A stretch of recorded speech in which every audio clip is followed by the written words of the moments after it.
Well, hello guys, it's Rob Sacchetto again from my studio, and of course I am doing some drawing. Big shocker there again. I never fail to shock.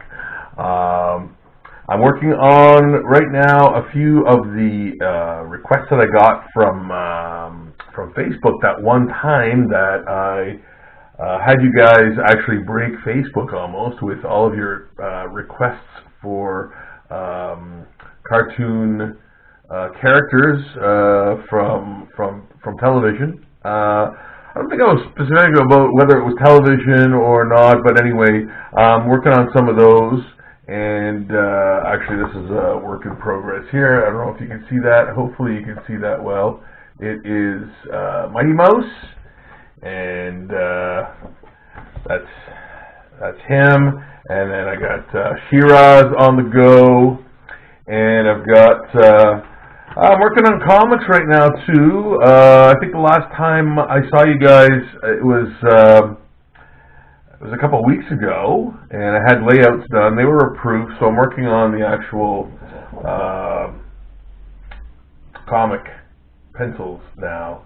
So hopefully I'll have these 5 pages completed by Monday, based on all of the layouts that I've done. So that'll be fun. That'll be another horror comic. So that's cool. Digging that. So as you guys know, I'm an artist. I basically work from my home studio, and I've been doing it for about doing it professionally. Well, professionally for maybe over 20 years. Not as my sole thing that I live off of, but for the past 12 years at least. So I think I started 2006, and this is what 2018. So yeah, from 2006, I think is when I last had a regular job. I had been working in the field before that, professionally doing jobs and stuff, but always had the regular paycheck. So once when I gave that up, it was scary, of course, to give that up, but I've been doing it ever since. And there's always highs and lows. As being an artist, especially the kind of artist I am, we're kind of marginalized in the things that we like. First of all, like horror is always a marginalized type of entertainment or genre. And I primarily work in the horror genre. I also do adult stuff, which again is incredibly if you're into that at all, or if you're talking about sex is always like a really uncomfortable thing for people, because it's just not talked about, and it perpetuates itself as being this taboo thing to talk about. So it's kind of dumb, and I think a lot of that comes from the puritanical sort of religious, I guess, right in the United States, and that sort of trickles up into Canada too. I don't think Canadians really kind of give a shit about it really that much. I don't know.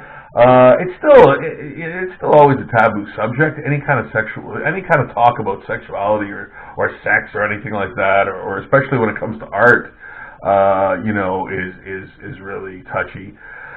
But I do that stuff too. I do all the things that people kind of don't admit to liking or talking about. So horror, I don't want to say porn. It's definitely not, I don't think it's porn. It's more adult-oriented material. But mostly fringe stuff. So right away, I have to try a little harder to be sort of recognized as anything. If you're not doing, landscapes and nature and straight up portraiture or or things of that nature, like wall art, you know, you're in for a struggle already.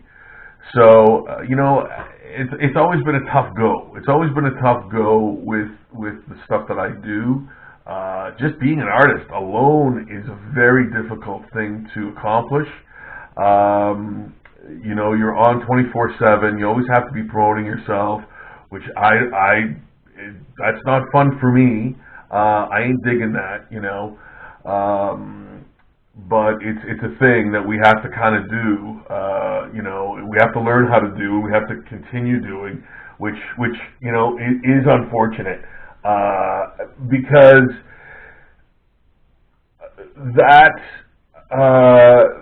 that stuff, technology changes so quickly, and to keep up with social media and all the tricks and all the little ins and outs of how to promote yourself correctly and where to do it and everything is so difficult, and it's always changing. So I end up having to waste so much time doing that, and it's not fun for me to do. It always feels like I'm not knocking on the wrong doors, excuse me, and I find like I offend people by asking them to join a Patreon, my Patreon page, or if I do a crowdfunding thing, it always seems like you're begging people, or that's how they perceive it anyway. And it's like, no, I'm doing this art. A lot of it has to do with you getting custom art and things like that. And I'm talking about one of a kind work and thing that's custom and specific for you. So that's worth something. Our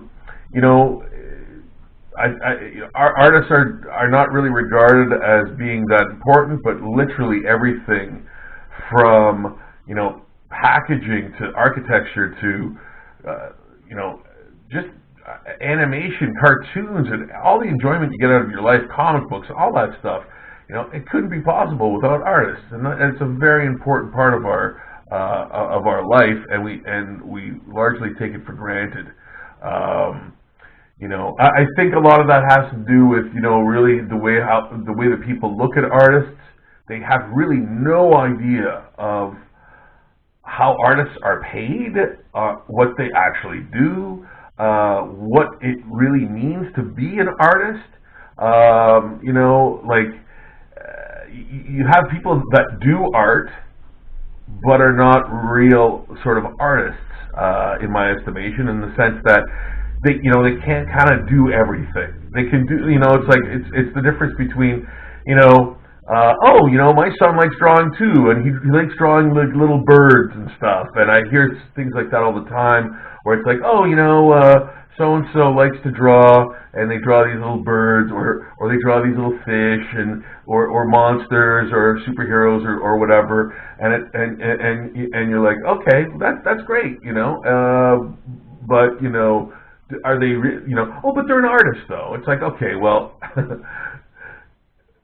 being an artist who can actually work and do things for you, and versus, a person that just sort of draws stuff and doesn't really care what the outcome is very different. But I find that people lump all artists into the same category, whether you're splashing, paint at a canvas, or you're creating, if you're creating, artwork for movies and stuff, so that people can actually base the look of a movie on. It's like, oh, well, we're all artists, but there's so many different kinds, and there's so many different levels and education and that goes into being an artist, a specific type of artist. But sort of society lumps us all into the same category, which is very troubling. It's hard to do that. It's almost like, it's almost like, I hired a plumber to come over. How good is he? Well, he's a plumber, and it's like he doesn't know anything about how to do plumbing. And you hire this guy, he comes into your house and just, you know, before you know it, you're neck deep in, you know, shit water. So, it's like, but the price was right, you know. So, we get a lot of that kind of thing, too. I see that happening a lot in the tattoo side of art. Tattoo art, it's like, well, how much is that tattoo going to cost me? Well, $500. Okay, well, I'm going to go somewhere else, you know, pay $50 and get something, and it's like the worst thing you've ever seen, but the price was right type of thing. So, you know, again, artists are sort of marginalized and sort of taken for granted and sort of, you know, it's not always smiles and sunshine. So, you know, that's kind of the way it is. I don't want to get all, I don't want to get all negative about it, but that's just the way kind of it is, you know. On the other hand, being an artist, as I am, I do a lot of stuff, you know, this is like, you know, hand-done, original stuff. This is like an original drawing. It's pretty huge. Actually, I kind of forget sometimes how big these things are. You know, here's like this is a reconstruction of a cover. I did a straight rip of this cover just to sort of, you know, try to do this individual style, like Plug. This is another drawing I did for an Australian horror magazine, and you know, like, yeah, some of these are pretty big. These are all original pieces too. This is like an original diva from what's that video game? Overwatch. And yeah, and then, you know, this is an alternate cover for a comic book from IDW called Rotten Ruin. So yeah, like, I mean, I do a lot of stuff, you know, and there's another piece. And these are all original pieces, and these are all done basically with pen and ink, watercolor, and marker, and some other dry materials and things like that. But and I love it. And the thing is too, I love going to cons. I love checking out, you know, conventions and stuff, and just seeing the fans. I love that so much. And you're so, you know, the people are so happy to see your work, and I just love the atmosphere. And I you know, I love what people bring, the joy that they bring me to, you know, doing conventions, fan cons, you know, comic cons, game cons, and things like that. I really love going to them. I plan on going to a lot more. So hopefully I'll be seeing some of you out there. But yeah, so I just wanted to, you know, I don't really have a set format for. It's kind of a freestyle. I'm just going to talk about things for now. Maybe later on we'll do longer ones. I want to keep them to. I want to keep the broadcast down to like 15 minutes or so. I don't want to bore the hell out of you with constant talk, you know, and go off on tangents forever. Though obviously there will be some of that, I think, because it's not really. I don't have a formatted structure yet or anything. But when I start having guests on and I start, you know, delivering a bit more, you know, panache to the podcast, I'll tighten it up a little bit. But yeah, I just wanted to bring you into the studio again and show you some stuff. Maybe I'll do this again next week, and you can see some more things. I don't often show, like, people don't often get to see originals, so showing them originals, people are like, oh wow, like, I didn't realize they looked like that, or they were that big or small or whatever. So anyway, there's some sizing for you, and you can actually see them. All right, so I'm going to wrap this up, and I will hopefully see you guys again. Please like the video and subscribe, and I'll talk to you guys again soon. Bye-bye.